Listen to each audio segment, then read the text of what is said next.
When I was a young student, I had the pleasure of meeting Martin Luther King. He had just spoken at a temple, and so I went to hear him, and then I decided to go around the back and actually shake his hand, and I can see him smiling at me as I forced my way as he was getting into his car. It was just a wonderful day.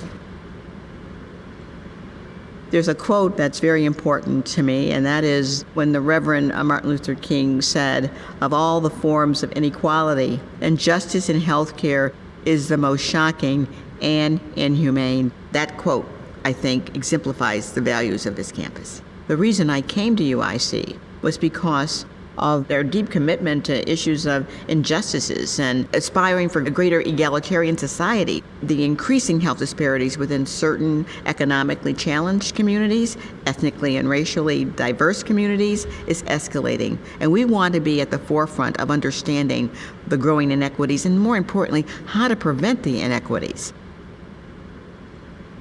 We just received a major grant from the National Institutes of Health for $15 million to study Hispanic and Latino adults and issues of health disparities. To have this foundational grant is truly a jewel in the crown of this institution.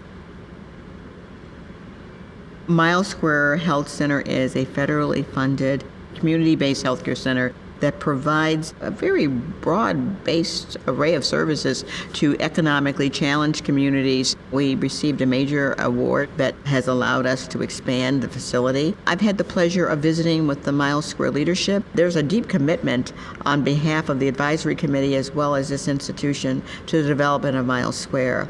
And if you step back and think about where is healthcare going, well, it's moving to the community. I mean, hospitals will be utilized for very chronic and severe illnesses, but prevention and other kinds of care, primary care, will move to either community centers and or the home.